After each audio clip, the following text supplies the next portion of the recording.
Welcome back to Boys and Ghouls Film Review, folks. I'm your host, Sarah Stephenson. This is my co-host, Mike Stephenson. Hi, everybody. So Now, I'm feeling a little better now. Yeah, I was going to say, Sarah's feeling better, but Sarah told me to actually say something before we got started today. Yes, I was going to do that. On our previous podcast, I said, what did I say? Go on. That Freaks was made. Freaks was made.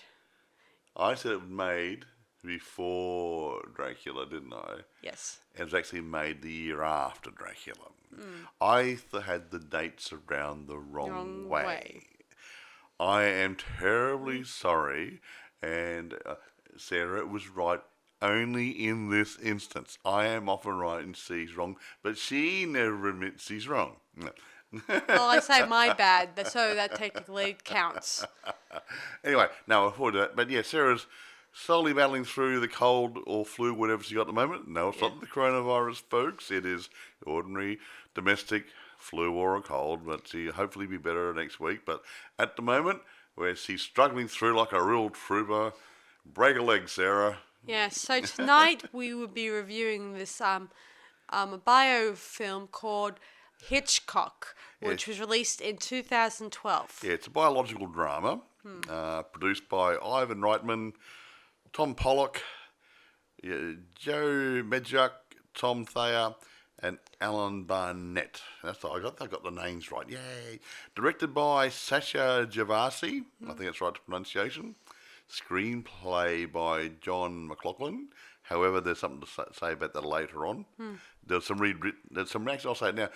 He wrote the script, but there's some rewrites and additions done by the original writer, Stephen Rebello, to bring up the script a bit. Anyway, based on Alfred Hitchcock and the making of Psycho by Stephen Rebello. Anyway, rolling right along. Budget was 15 mil, but only box office 27 mil.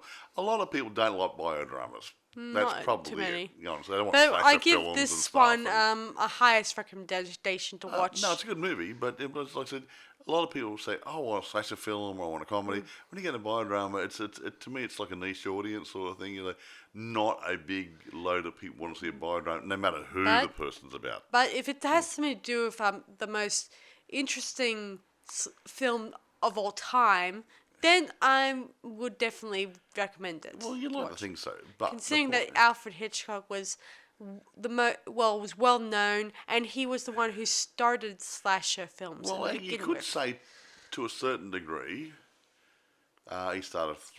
One of the early slasher film type guys. He's one of the early franchise guys because Psycho became a franchise. And now, the only other franchise I can think of back in those days would have been George Romero with his Living Dead movies. True. So yeah, so there wasn't too many franchises being done at that point in time. Yeah, because back then, it's usually standalones with twist endings and left up to the audience to work out whether or not what happens next. What's going to happen next? It's up to your imagination. Let's make another movie. Yeah. Anyway, they also did, I think, a sequel to The Blob, and that didn't exactly. Son of the Blob, was it? Yeah. Was it? Okay. Well, I'm only telling you sure? what I heard. Well, I have to check that. I didn't know. But I was joking. They did a remake.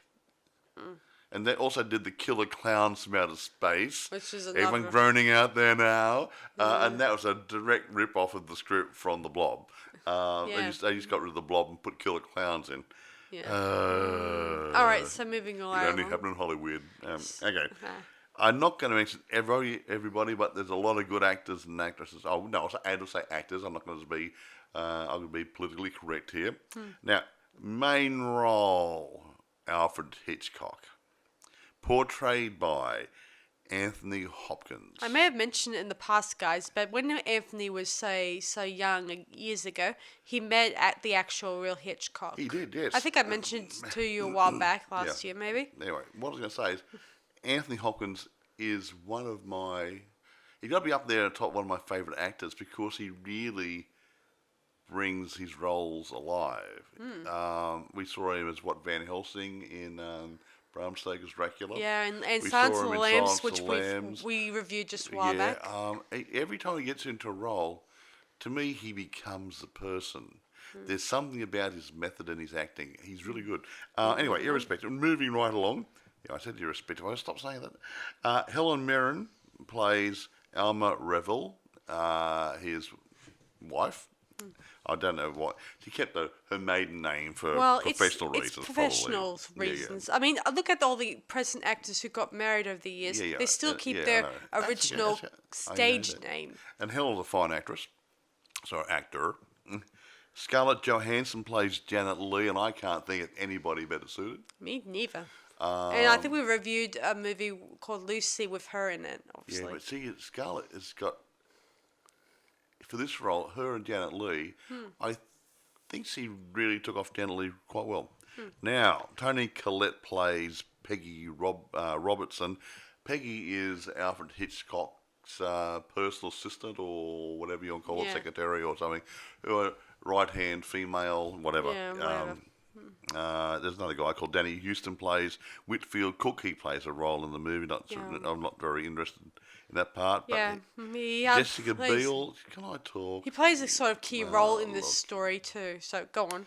A bit of a role, but Jessica Biel plays Vera Miles. But these people I'm going through that were in the original Psycho movie. Whitfield, yeah, Danny wasn't. Okay, and now James Darcy plays Anthony Perkins. Now, I think he got it I reasonably think good. he did okay. Yeah. I thought he kind of He captured. he captured the shyness qualities of Anthony. Yeah. I don't know if he was shy in real life or anything like that. I think Anthony Perkins was a shy guy to a certain degree, and he did feel uncomfortable around women and other people. He was a shy, retiring sort of guy, from what I've heard, and he played that role reasonably well. I'll jump down a little bit. Ralph Macchio plays Joseph Stefano.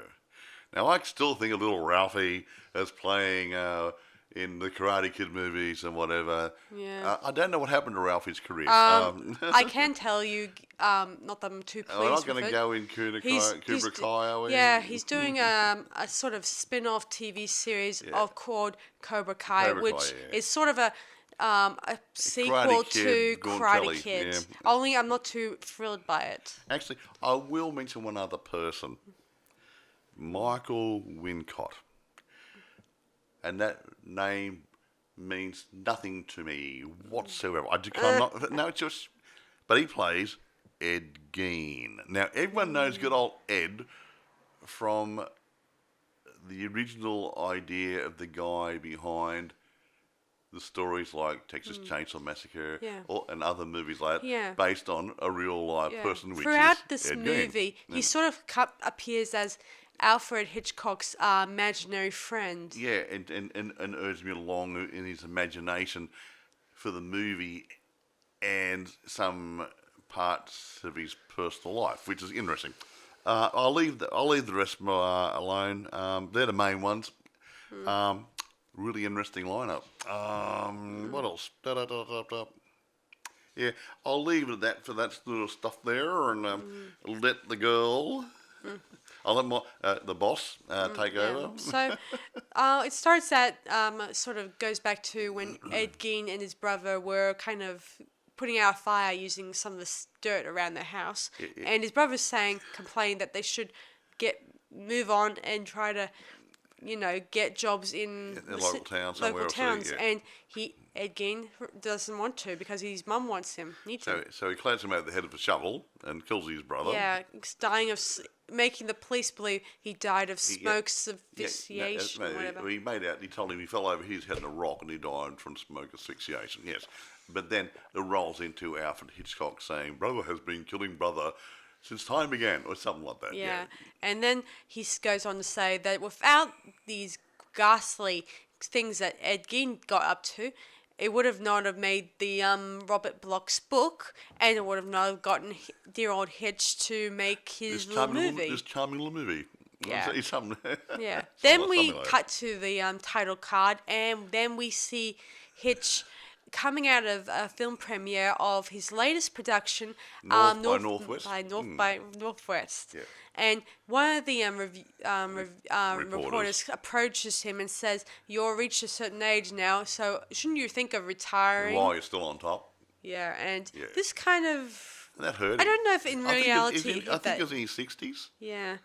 65 or somewhere. I can't remember. Yeah, I don't know if Hitchcock was ever approached by any reporter out there who's asked that ridiculous question. Yeah. You don't ever. I mean, if you noticed, a lot of filmmakers out there, they're 60 and they're still working. Well, I think Cecil B. DeMille was an old man when he was making his last movies.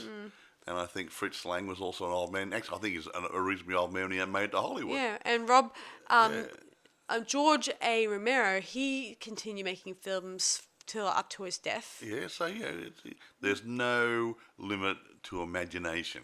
Yes. No. Then we flash forward to him in his office, and he's trying to figure out his next big production. But most of the books Peggy's recommended are sleeping jackets. A lot of them. No, the sleeping pills and jackets. Yes, sleeping pills and. He wants something he can get his teeth into. Yeah. He wanted something. What's the word? Interesting, shocking, suspense, thriller, all those things. He didn't want it. I mean, a lot of the she mentioned several books. I could see they were just all nice little dramas and stuff, but nothing to get his teeth into. Yeah. They even one of them was Casino Royale. The first take of it. Yeah, supposedly. And there was the Diary of Anna Frank. Yeah. Where the corpse is in the attic. Yeah, they always thought, is there going to be a corpse in the attic somewhere? He said no, they wouldn't. It wouldn't go good, Alfred Hitchcock doing that sort of movie, because everybody would be waiting for something weird to happen. So, yes. And eventually he sees an article on Peggy's table that indicates Robert Bloch's upcoming book based off Ed Gein's crimes. Yes. And dear old Alfred heard from Peggy that most of the studios passed on Psycho, making it into a movie. Yeah, because it was a bit... how do you put it? Probably a bit gory or strange and weird and stuff for their time back then. He then sits down and reads the book, and I've read the book, and it is quite a good read. I know I mentioned it last year, but it's pretty good. You get the time machine and go back to the late 50s, early 60s. People weren't as desensitized as they are now. True. And that's, Noddy and Big Ears was pretty heavy reading for some people. True. The Golden Book was pretty good, but no, this is... Yeah. Frankenstein was supposed to be a really scary movie when it came out in the 30s. Now it's laughable almost. Yeah, while he's reading this, his wife... what's her name again? Alma. Alma, yeah. She's been having lunch with Whitfield, the cook. The guy, he was a writer and has done a few good stories. Yeah, actually, he wrote a few books, and I think he got involved in TV script writing and a few things too. He wasn't a big player, but he was in there. Yeah. But she was a friend of this Whitfield cook guy, and he talked her into collaborating on a book he was working on. Sorry, guys. Taxi to Dubrovnik or something, rather. I've never read it, don't want to. Yeah. Yeah, and she recommends the novel, the book to dear old Hitch, but Hitch is more interested in Psycho. Well, I think it's more like to proofread it and know his comments on it more so than anything else. Yeah. Yeah. Yeah, later that... You're right. Sorry about that. She's dying at the moment. Just talk amongst yourselves a minute. Anyway, so back to the story. He then finally shows her a particular scene in the book or chapter where it tells about how Marion Crane gets her head lopped off in the shower. Yeah. In the books, she's supposed to get killed in the shower and her head cut off. Decapitated. Decapitated. We're going to get technical. Head was taken off her body with a carving knife. Well, knife anyway. A big knife. And, that was the book. It didn't put it in the movie. I think if they tried to get that one to the movie, it definitely wouldn't have seen the light of day. No. So, moving right along. Next morning they're eating breakfast on the patio, whatever, and he says, wouldn't it be interesting to do a movie like this where you kill off your leading lady 30 minutes in? And she says, I think it's a big mistake. You shouldn't wait after 30 minutes. Kill her halfway through the movie. No, I said after 20 minutes. After 20 minutes. Yeah. It's not. Yeah. I think that's clever. Yeah. Leading lady's supposed to be at the end, live through the movie. But she was going to be knocked off before halfway. Interesting. Agreed. A different concept altogether. Quite. She wasn't the final girl, was she? No. Anyway, moving right along. He then approaches. Let me see. What does he do? He approached the censor guys, and they were not too thrilled about the whole. Censor guys. Oh wait! Before he met the ghost of censor guys, he tells Peggy to buy us up every single copy of the Psycho. book he can find in and around wherever in America. Yeah. I don't know. That'd be a lot of books. Yeah. He then once the By the books. way, let's backpedal here a bit. Okay. He wanted to make this, and through this part and his discussions with Barney was it? The producer. Barney is the director of the guy in charge of the studio. One of the guys.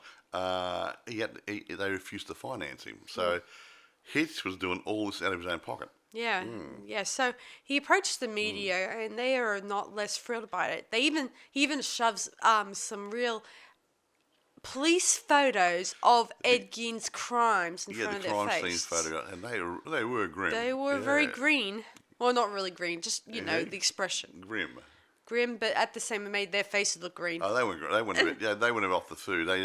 Yeah, especially the comment where Alfred says, "Try the finger sandwiches. They're real fingers." Yeah, the real fingers. Ha ha. I love that comment. It's so funny. There was a bit of tongue-in-cheek stuff through this movie. Yeah. While he's out of the room, most of the people are looking grim, and then the next thing we know, he comes back into the room with his agent and his secretary, and some of them are walking out feeling grossed out. Yeah, but the others are still looking at the photos. He says they're disgusted, yes, but they can't help but look at the pictures because they're fascinated, and that's what he could see in that Robert Bloch book. Is what he wanted to put on screen. Mm-hmm. Yeah. Yeah, he then goes to the producers, as Mike mentioned, and they said, "We want you to make us another North by Northwest. Something similar with spies, yada yada, all that stuff." But he doesn't want to do that. So he wants to do something new. And then he makes some comments. That's not going to be a really good movie. I don't think it's going to be very profitable. And he says, "I like your last major successful movie with Martin and Lewis," which obviously must have been a flop. I don't know which one he's referring to. I don't know which one either. Anyway, he talks to Alma about it, and Alma says that why not wait until... But then if he waits, what if it becomes... Someone else might do it. Someone else might do it. Or he might die. Yeah, exactly. You're getting old. Anyway, she then asks him another question where she asks, out of all the books, why this one has gotten you wanting to do this? And he says how he misses in the old days that they just did films without money or anything. They just did them. And actually, just for the sake of some people, especially your younger guys, in the early days of filming, especially in England, the people in the industry did it really cheaply. They filmed on site a lot. Some people work for a pittance, if anything, just to be in the movie. So the budgets were really, really low, but they didn't have the big scenery, sets, whatever that they make in Hollywood. So especially in England, they had to do it really on a shoestring budget. Yeah, and that's what he was used to. He started in England. So Alfred wants to have that creative freedom to do what he likes. The choice of doing the production without the executive producers hovering over his head like vultures. What are you doing here? How much are you spending on that? That sort of bullshit. The stuff that we get warped with these different and that screwed up many movies over the years. Too many people telling the director what to do, or the DOP, or somebody else. Let them do their job to the best of their ability. Let the people involved collaborate with each other and get all the sticky beaks out of it. Mm-hmm. So moving on. So he eventually approaches these guys again, and they then finally say, "We are going to finance this movie ourselves." So he mortgaged his house. Mm-hmm. And the swimming pool. That's a bit big. Yes. Now that he's gotten the approval to film on their lot. Yeah. So now he has to start casting. But wait a minute, there's something more to it. Okay. They said, "You're not going to use our people."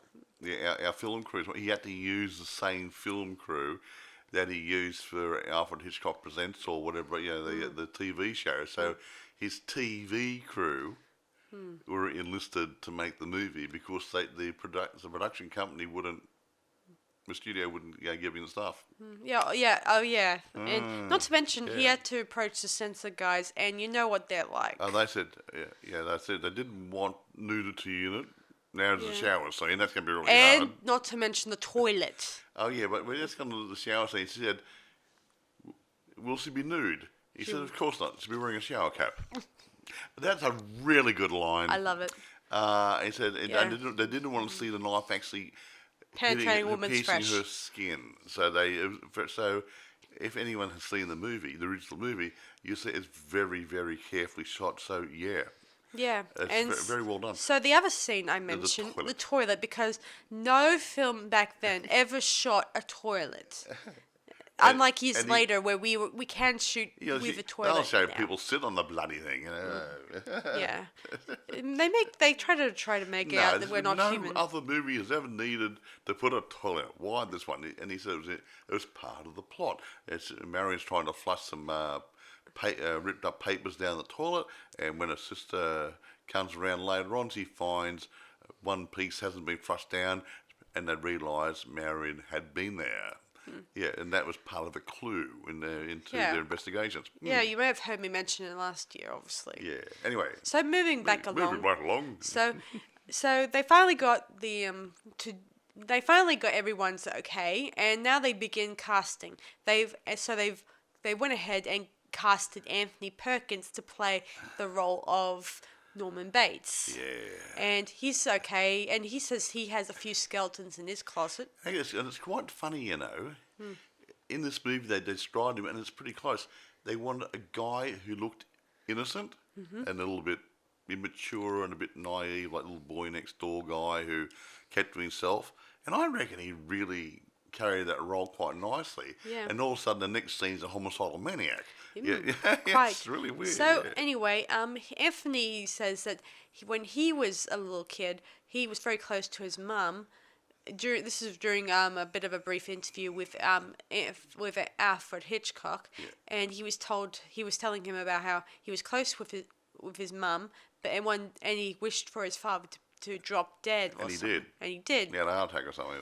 Yeah, and dear old Anthony feels a little bit guilty about it. But we don't know how much credibility put on that. I haven't checked up. I don't know if that's true or Anthony not. Perkins' life history or anything, but interesting.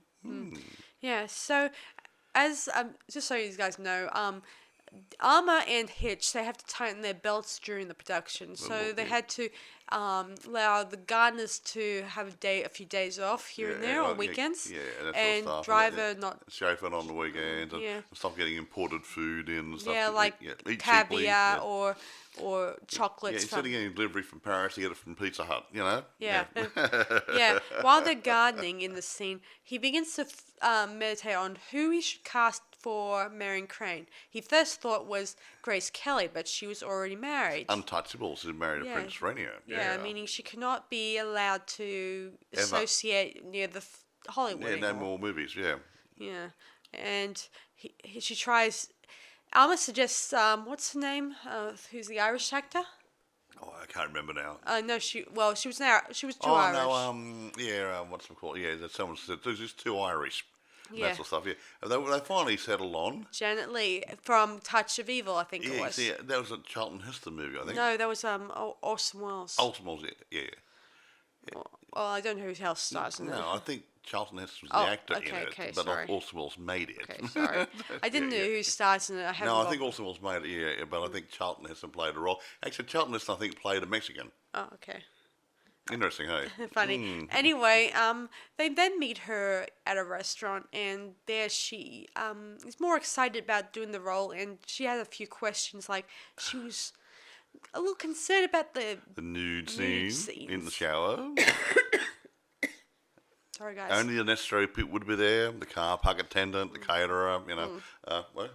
Yeah, but he explains that he's got to shoot from different angles, which would kind of cut away the necessary You nudity. won't see anything. Yeah. You saw a slight side of a breast, and everything else is slightly out of focus. Yeah, like so you didn't see anything. It was just good. suggestion of nudity, Yeah. suggests violence. So your mind was yada, filling yada. the blanks. Yeah. Enough to fill the blanks and enough to make the audience feel, ooh. Yeah, that's Yeah. it. Yeah, good. It was really well done. Yeah, so she's cool with this, and she even provided some interesting insight information on how she's developed the character in her Personality mind. profile she's developed on the character. Yeah, how she. You just Yeah, so moving right along, they get into the studio, and there he casts for the sister, Vera Miles. Was that right? if you're a Miles, Did yeah. I say it right? Yeah. Yes, and they Alfred he has her under contract, and this is probably one of her last movies she ever did with Hitch before the contract Yeah. is done. Yes, they do. I believe they do contracts for so many movies. Yeah, well, you're tied into us for next three movies or something. Yeah, next 3 or 5 years or something. Whatever, yeah. Whatever comes to mind. Or 3 or 5 years, or so many movies. And he calls her a thankless girl, whatever. Yeah, because she was going to be the leading lady in Vertigo.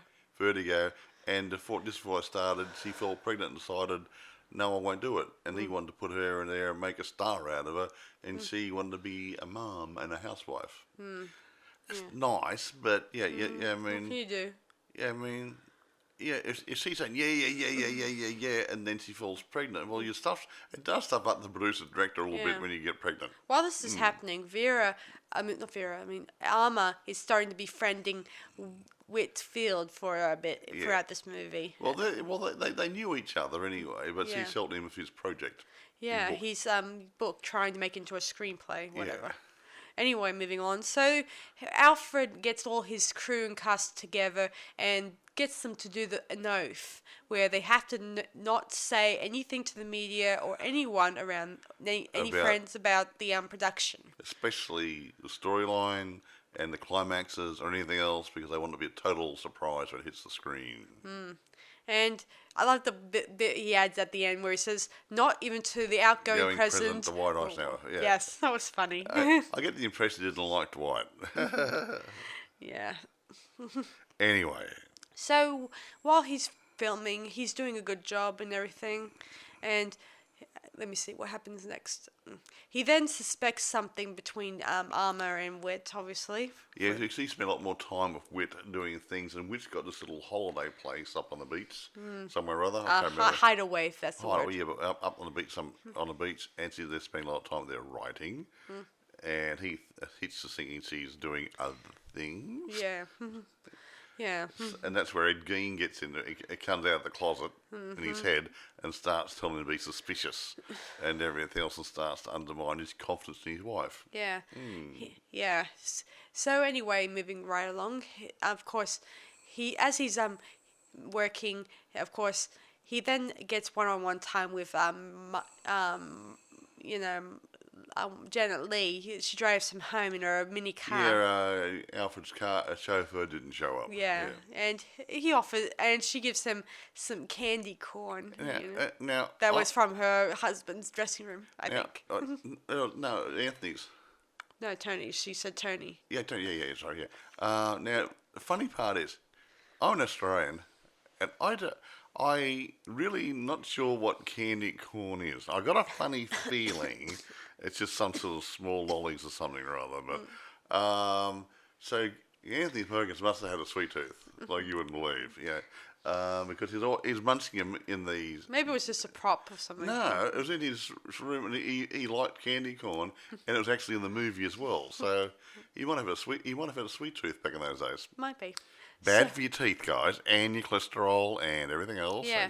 And she then asks him about what went on with Vera Miles, because Vera Miles was befriending Janet in the behind the scenes in the this movie, and he talks about how Hitch gets really involved with his actors, especially the and tries to control them too much.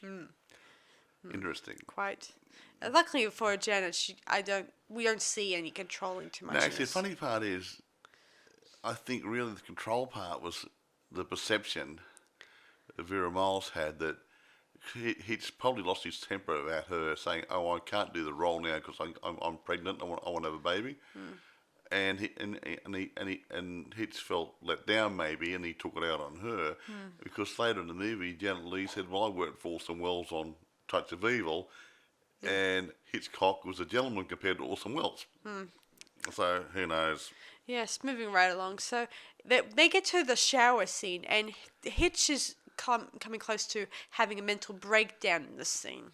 Well, not really. He's breaking. They had to stand in doing the stabbing scene, dressed up like Mrs. Bates. Mrs. Bates and the shadow effect, and he just couldn't get the aggro right. Yeah, she was screaming, but It doesn't feel real. Yeah, he then grabs the knife and he then starts stabbing, into her. Well, not around her. Around her, and venting his frustrations and anger against things happening around him, suspecting infidelity and all the other good groovy things, and he's really scaring the crap out of Janet Leigh. Yeah, in this scene, he every time Free kept seeing through his eyes the people he wants to stab. He'd like to stab his wife. He wants to stab the producer, the executive producers of Paramount Pictures. Yeah, the guy from the censorship board. All those horrible people. Yeah, and not horrible people. And he was real scary. And he said, that's a wrap at the end of it. And I think really, I'm not sure. I would say they might have kept some of that footage of her looks on her face and whatever. Yeah, probably. Because if he really lost his temper and looked like he was losing it, that would have been scarier than an actor sort of swinging a knife around. Didn't he really do that? I mean, I keep hearing rumours that he, after getting frustrated by the stuntman doing this scene, he just went ahead and did it just to make a good scene out of it. Yeah, but like when you saw her face and her reaction, that could have been Hitch. And then you did the her perspective looking through the shower curtain in that direction over there, seeing the shadowy figure. Well, then that would have been the other take when they got the body double in there for Norman Bates. Yeah, true. Mrs. Bates, yeah. Yeah. So, yeah, they cut and paste it. Yeah. Yeah, so moving on. Then Alfred he actually gets sick, and he gets... Yeah, from stress. Yeah, and so he ends up he has to stay at home. And while he's at home, chaos goes on down at the studio. Yeah, well, things were getting behind, about 3 days behind in the shoot. And actually, it was a fast shoot, about 2 months, I think. So, yeah, 3 days is a long time in 2 months.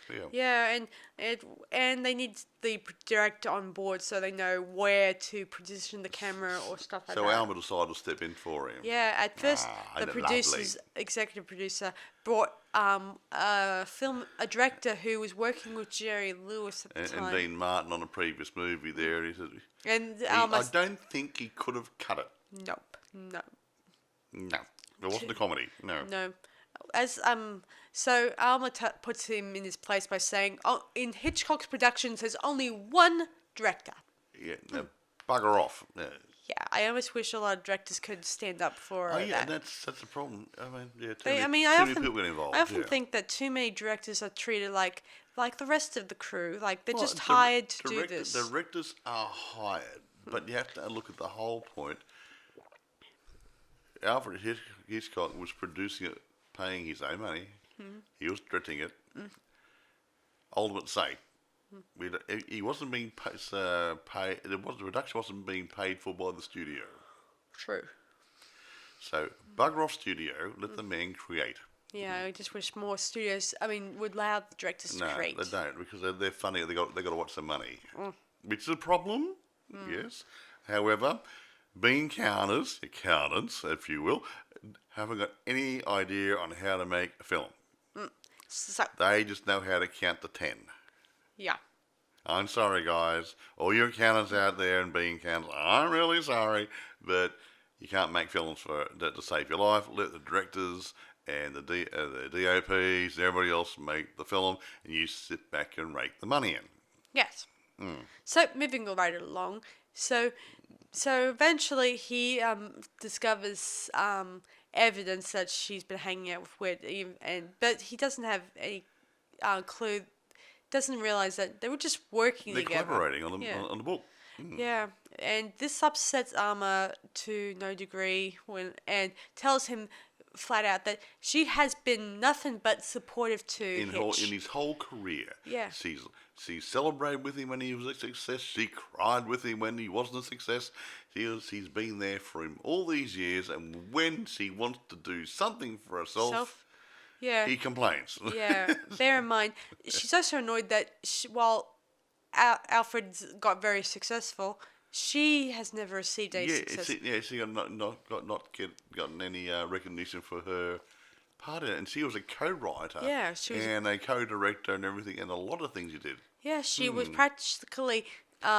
She actually even assisted in writing some of the script, rewriting the script. So pretty much I would say a majority, or lots of them anyway, the films that Alfred Hitchcock produced, it had 2 heads and 4 hands. Quite. Yeah, so Alfred feels rather ashamed now for what he did. Because she called his bluff and told him what she thought of him and his attitude, and I made a mistake here. Yeah. Then, speaking of mistakes, Alma goes to Whit's secret hideaway, and she finds out he's not alone. He's having a bit of rumpty-bumpty with some young girl. Yeah. Yeah. And he tells her, "Do not tell my." He doesn't say, "Don't tell my wife." He says, "Don't tell Hitch." Yeah. That's what they keep calling him in this movie, Hitch, or that's his nickname that all the crew Hitch. give Instead of him. saying Mr. Hitchcock, they just call me Hitch. Yeah. Yes. Like my name is Michael Stephenson. My friends used to call me Steve or Mike. Stephenson. Too many syllables. Yeah. Yeah. Yeah. So that collaboration is dusted. Whew. Yeah, she walked away from Buggerlugs. Yeah. And Whitby. and when meanwhile Hitch is screen testing his final cut of his film to a bunch of the executives From the studio. and it's It was poorly received, and actually, as Hitchcock used the phrase once or twice, it was stillborn, which means it was dead in the can. yeah, and his agent suggests we can make it a 2-parter And bung it into a into TV Alfred series. Hitchcock's Presents whatever. Yeah, and he But so Hitch Alma said, no, we're going to get together, we're going to finish this finish this film, we're going to recut it and everything else. and add a special music score. And they argued about that, and Alma got her way, so it needed that a bit with the strings. And then the problem is, What? no, that works there, but when they made that remake, that what do you call it? Yeah, I think I know. Not fan base, but I know which one you mean. that one with crikey. You don't have to explain it to The me, other Dad. people, I know who you talk they about. overused it. The guys going walking down the stairs going and doing something else. No, it should have been The just guy's say, walking down the street. Yeah, so no, it was only supposed to be for the Intense moments. intense moments. Yeah, they overdid it. So yeah, true. sometimes less is more. Yeah. Anyway, eventually they get all the cuts done, and I like the bit where Alma says, "Oh, you imp! You got nudity in there."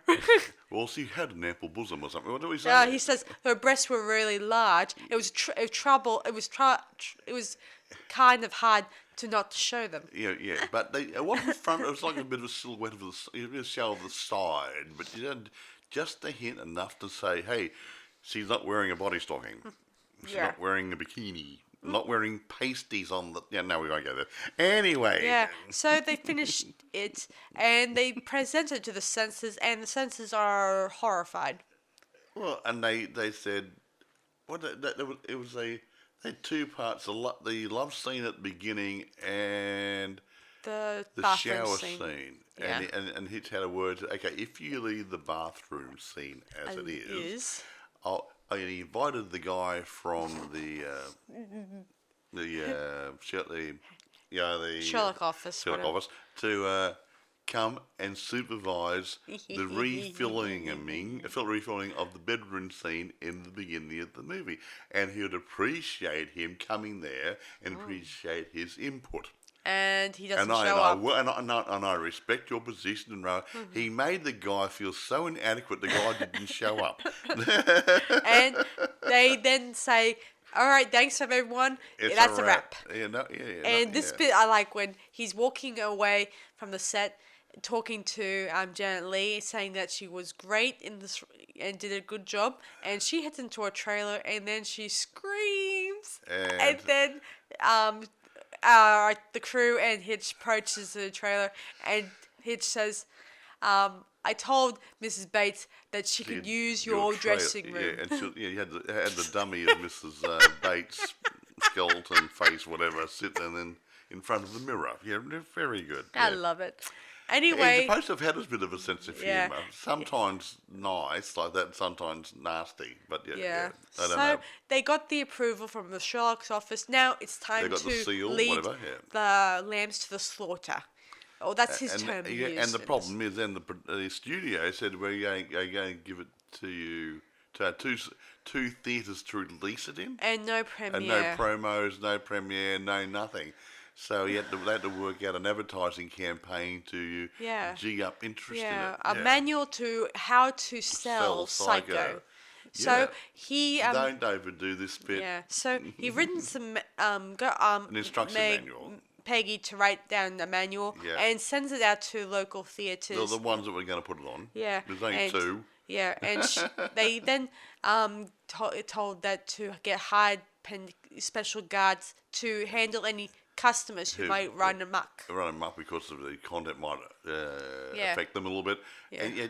But the whole point is his marketing campaign paid off. Yeah. Because from what I understand, when after that first opening, that first week or two, I realised a fantastic success. And that I don't know whether it then you went through lots of other theatres or what, but it did. You seen it when you were, say, a little kid. I was in Australia. It would have been a couple of years later. Okay, a couple of years later. Considering Psycho was made, I think, in 1950 something or other.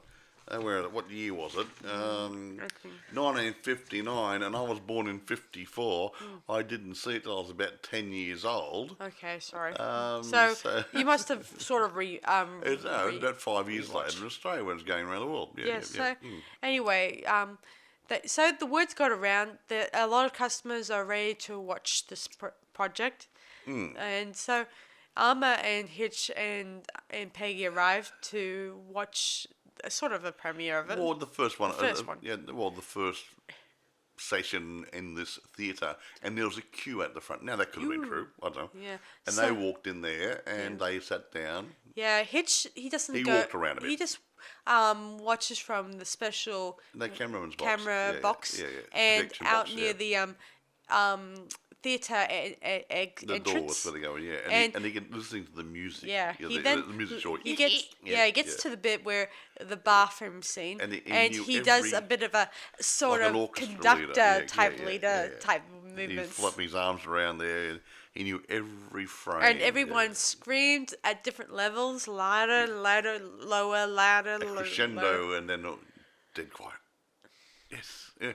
He's so pleased with himself. And others were kind of exhausted. And after that, whoa. And by the time the movie's finished, it's finally left an impact, and his agent approaches it, says that it's an awesome success and all that, and just like we knew it would happen. Yeah, and the studio took credit for putting out another good film, and they were the ones who thwarted him all the way along. Reporters approached dear Hitch and Alma.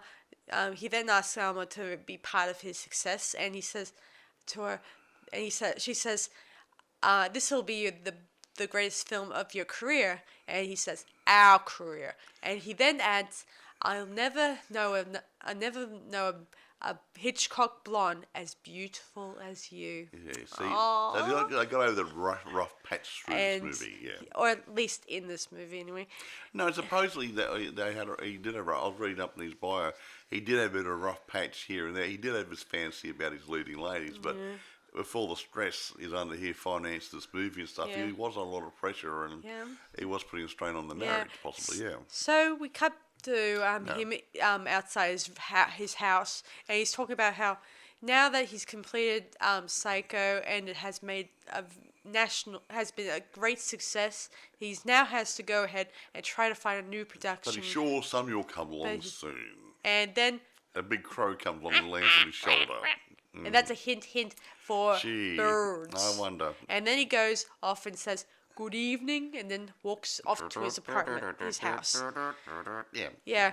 Then we flash to a title card at the end that indicates that while Alfred never received an Oscar, he received later on in 1979, I think, special, a Lifetime Achievement Award. Yeah, he did, yeah, something like that. And, yeah. Yeah, it's such a shame he never received Which an is Oscar. which is a shame because the man was very talented. Yeah, and he then says, as he accepts it, that he dedicates this to his life and to his darling wife Alma, Yeah, isn't it lovely? who always supported him. The Yeah. end. And in the post credits, we see him doing his silhouette of him walking across the stage. Yeah. And it makes me look skinny. Yeah, this movie was shot like 36 days when I think about it. Yeah, a short shoot. And look, if you have a good director, And a good script. a good basic script that people can get their teeth into instead of saying, what's this person's motivation? Oh, grow up. Just go and do it. Read the script that's in there. Yeah. But if you had good actors who know how to interpret a script, and a lot of actors do, and they go in there, they can film it pretty quick. You don't have to do, say, 10 shots and multi perspectives all the time. You can make it clean, couple of perspective changes. You could make a movie in less than a month, or the basic primary filming first. And just do all your filling stuff and the Atmos shots, add them later. Yeah, they also released a TV movie about Hitchcock and his leading lady, Tippi Hedren. Yeah. That was in The Girl. called The Girl. And that was the Toby something or other played Hitchcock in that one. Toby did a good job, but I think Anthony Hopkins plays a damn fine role. He's a good actor. I like.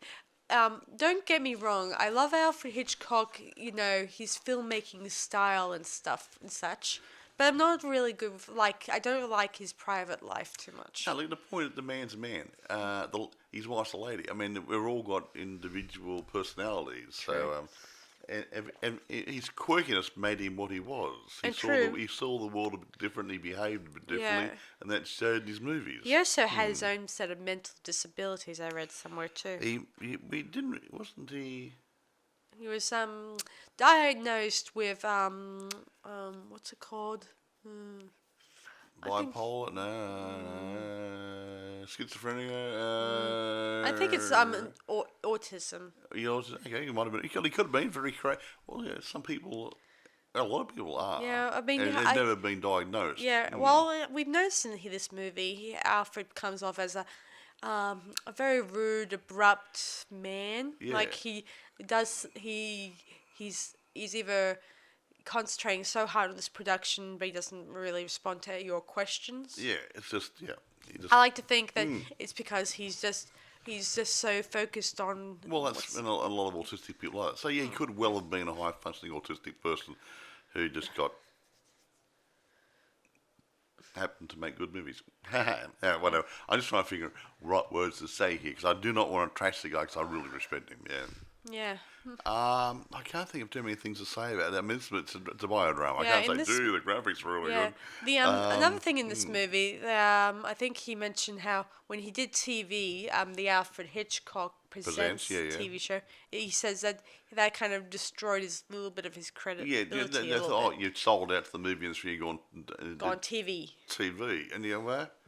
some of the best movies nowadays. I'm not knocking the mainstream guys, but there's a lot of good telly movies out there, True. and they're as good as the mainstream films going into theatres. There we go. And even now, with the virus last year, some of these really good movies are going straight to direct streaming and different things, not even make it to the theatres. So, what's the difference? True. Yeah, it's starting to get people to think about Yeah, this sort of so stuff. yeah, so who cares? Anyway, let's go through a couple of things here because I can't think of anything else to say. But I did mention earlier that the guy who wrote the book, Mr. Rebello, he put some. He wrote additional uncredited drafts and shifted the focus away from the Ed Gein part of it, and made it more on the relationship of Hitchcock and his wife.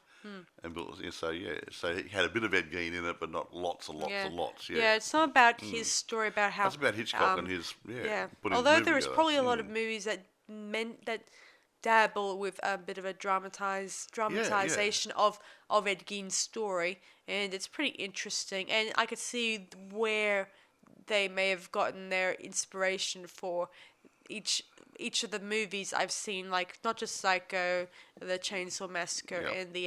and the Silence of the Lambs. Yeah. when I And think you about it. mentioned a comment that they made it in just over 30 days or something. Here it is. 36 days. I think. 36 days. The principal photography for the film began on the 13th of April in Los Angeles. Okay. Right. And it was wrapped on the 31st of May Wow. after the completion of a scene set during Psycho's New York City premiere. So, it was less than 2 months. Wow. Yeah, but 30 days might have been days total. We're not even work weekends and stuff. Danny Elfman did the film score for this Really? movie. Yeah, I heard of him. He was he did let me see, what did he do? he's done a few things. Yeah, he even worked with Tim Burton. Yeah, too. he's been around. But he also did the film score for the other Psycho movie in 1998. Ooh. I think that was the one I was trying to think about before. With I just can't remember the names. Oh, yeah, I got Alzheimer's. Yeah, whatever. Didn't box office well, like I said earlier, but I think being a biodrama, it's really hard for biodramas to get people's juices going sometimes. So Yeah. yeah, which is a shame. But the critical response was good. I think that there Yeah. was a comment I read somewhere that people were disappointed that it revealed too much of the actual movies that Hitchcock was making, dealing with Psycho. Like But the that's shower scene that's was. what the movie was about. It was about that period in his life was making Psycho. Yeah. What are you going to do? I North know. by Northwest? True, but you got to admit that everyone knows the shower scene. I mean, not just Yeah, but they put them because everyone knows it. That was one of the main parts of the movie. yeah, and if it's not just because of it's in the movie, but it's been used as a bit of a interesting bit of filming in other movies too. And copied. Yeah, High copied. Anxiety and Mel Brooks. Yeah, and He's in the shower. and on The Simpsons. Yeah, it's It's iconic in its own way. it has played it's an ongoing thing moment. And that's what the main part of the movie was. He was killed. That was the first kill in that shower. Leading lady's been topped after 20 minutes. Wow. Yeah. Yeah, and the way she was taken out. Yeah, and Ugh, and the audience follows her, thinking that she's not going to get killed because obviously we're following She's a her leading around. lady. Nothing's sacred anymore. course Look, the main stars normally do not get killed off the movie. Now think about it. I'm thinking. Not very often. I can only think of a couple of things. Okay. Frank Sinatra got killed off in the volcano explosion in The Devil at 3 o'clock. He got blown up. He went back to save somebody who was trapped on silent before it blew up, and he died there. Elvis Presley got killed in his first movies, and I can't remember, Love Me Tender? I can't remember. His first movie, and later on is another one called Flaming Star. He went off to die. So it doesn't happen very often. No, Interesting. I always thought that was very moving, that moment. Yeah, it is. Anyway, like I said, reception, most of the critics liked it. I liked it. So, see, the critics like it, but didn't box office good. But I've often wondered how it went when it went television, streaming, video sales, DVD sales. So, I haven't got figures for that. I mean, it's a good movie. It's a good watch, and anybody who likes biodramas about people they know, creative people, especially like, I mean, if they did one on Hitchcock, which they did, I would watch it. They did one on. If they did one on George Lucas, I'd probably watch it. If they did one on Steven Spielberg, I'd probably watch it. Just for the sake of saying, hey, wow, these guys started off rough and ready like everybody else, and look what they achieved. Yeah. I mean, now that I'm looking into biographies about filmmakers, I'm trying to figure out what were their experience when they first started. Yeah. Most of them started off just like the rest of us, independent, Yeah. on our own. No money. No money. Just George Lucas started at the bottom like everybody else. Look at him now. I mean, a very. I don't know who it was. I read somewhere a long time ago, and it wasn't George Lucas. It could have been Spielberg or somebody else. Actually went to a production company and found an empty office and set up shop in the empty office. And started just being there, and that's how he got his leg in the door. Yeah, because people thought he was part of it. One of the books I've been reading is Tim Burton, and I got that just yesterday, and it's really a good, interesting read, especially the fact that he started when he was studying to be a film animator. Animator? Yeah, his first job was working for Disney, and for a time he couldn't get them interested in most of his illustrations. Yeah, he's a bit weird Because they're very dark and very Nightmare moody. Before Christmas and stuff, and Well, this was before. Yeah, but that Night sort of Before stuff. The dark. They were looking for family sort of thing, Yeah, and they thought were they looking wanted a bit for lighter. cheerful, light, colourful. Nothing with too much darkness. No, but later on they would have liked that sort of stuff because it made good money. They got Nightmare Before Christmas, The Corpse Bride and stuff. Good stuff. I don't know if Corpse Bride was either Disney's or. No, that was him, wasn't it? Yeah, I think probably it was. his. But they would have liked the money they made out of those. Yeah, if only they could have. But then again, maybe it was not the right time. Obviously. Well, see, Disney Studios. Now, I'm not 100% sure on this. The main Disney Studios, I think it's Buena Vista, they concentrated on making movies of a particular standard, fitting a particular genre and content and whatever. It could be action, could be whatever, Western, whatever they want to be, but it had to fit the guidelines. Now, I think Touchstone, is a branch of theirs, Touchstone.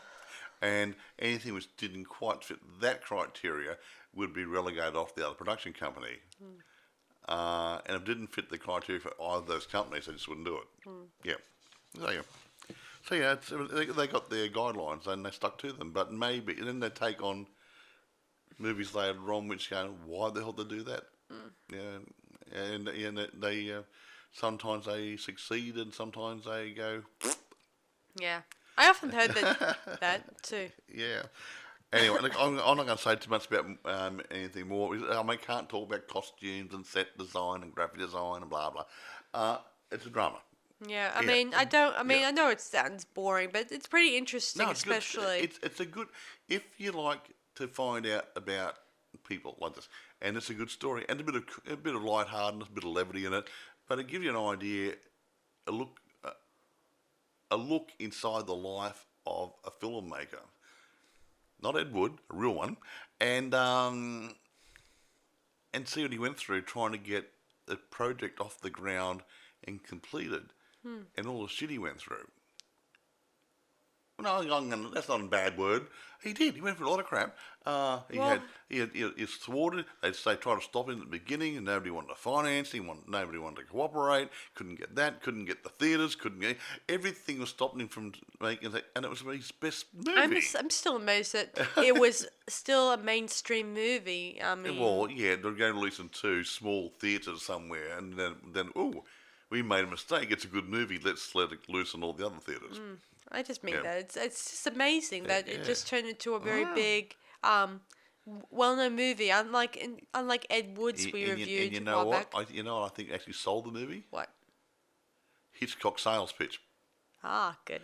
They made it like it's going to be really scary and blah blah blah. All these rules. The sales kit. And then people went there and saw it. Wow! And they told all their friends about it. It was taboo. It's going to be scary. Let's go and see it. I thought when we look at the trailer for it, it was Yeah. pretty interesting. Where he just walks around the set, talks a bit about the story, but doesn't let on any fine details about whom does what to whom. Yeah, who's doing what to whom? No. And then, of course, at the end, we find out Verona Mars becomes the screaming girl in the bathroom. Yeah, she did. Yeah. She did. Yeah, that's right. Didn't you say it was? No, you said Vera Miles the screaming girl. Yeah, that's interesting. Yeah, I forgot about that. Yeah. Yeah. But she wasn't in the bathroom. So anyway. Yeah, she just wore a dark, or not really actually. I wonder if that was that last bit of filming they mentioned. Maybe. They wanted to get that thing happening for the trailer, and maybe Janet Leigh wasn't available, so they bunked her in there. Yeah, as far as I'm concerned, I've watched a lot of trailers of the actual Hitchcock. That's right, and they were Miles, and most of the time it's more of a one-on-one, an interview with Alfred at the time. He just talks to a you. monologue or something.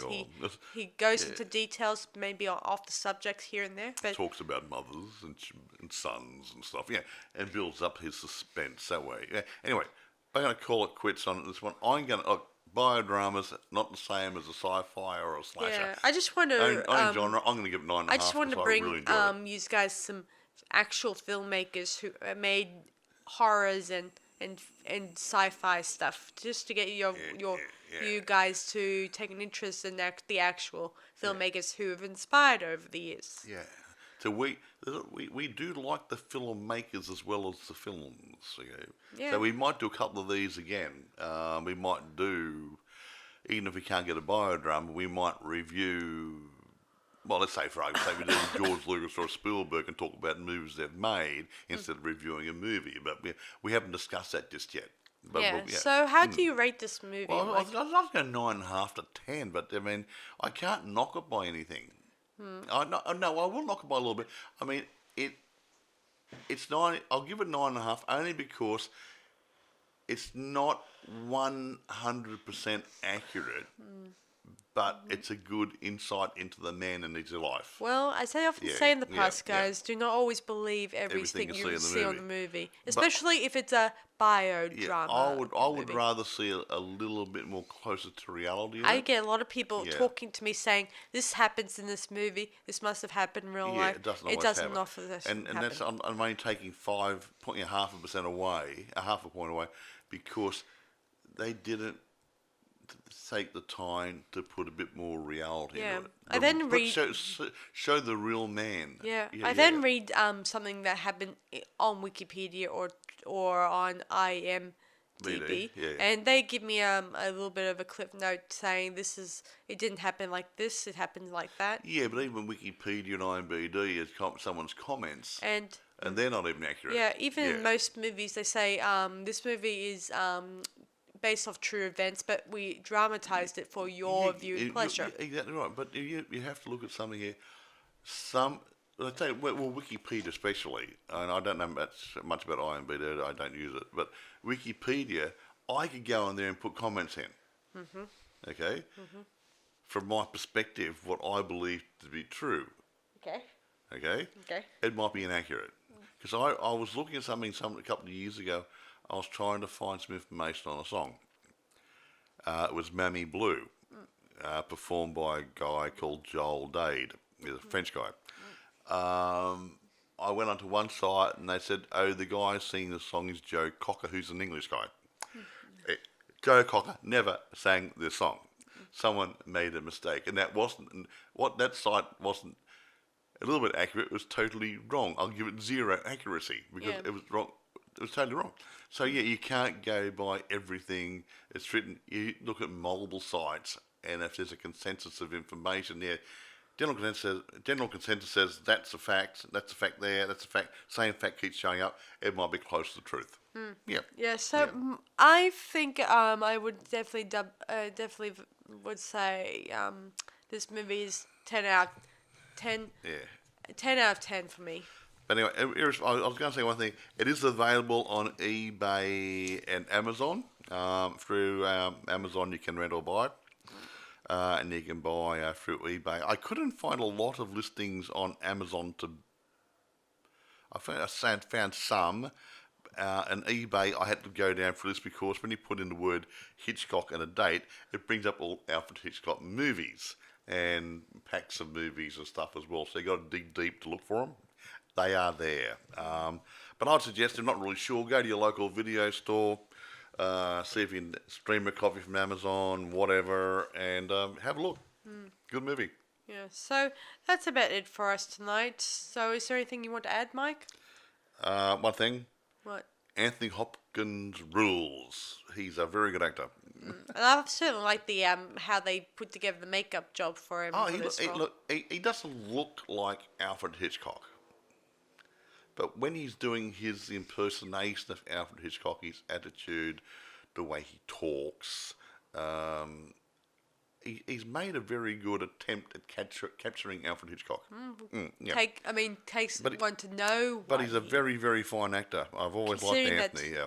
Considering Anthony knew him from. Well, he did. life. Yeah. Well, he might have. He might have borrowed some of his memories. Oh, he's a bit like that, so I'll bring it into my interpretation of him. Yeah, walk in The way he walks. Yeah, he was a portly man. He would have to walk with his shoulders back a bit and get his balance right and different things. And yes, but he copied quite well, I think. Anyway, irrespective. Stop saying irrespective. I can't help it. Anyway, gotta go. I'm just whistling the theme from Alfred Hitchcock. I can find it if you like, and you can add it to the podcast. No, okay. would be we have to pay a sort of movie rights. Wouldn't it be public domain by now? Well, maybe, but we would still have to pay something. No, it's public domain. That sort of thing. Anyway, it doesn't matter. Let's go. Yes. So, thanks for listening to the Slayers podcast, folks. And Sarah, hopefully, will be over the flu by the next podcast, so you'll be able to hear it better. All right. Thanks very much for listening. So we'll talk to you guys all soon, hopefully. We love you guys. Bye. Bye.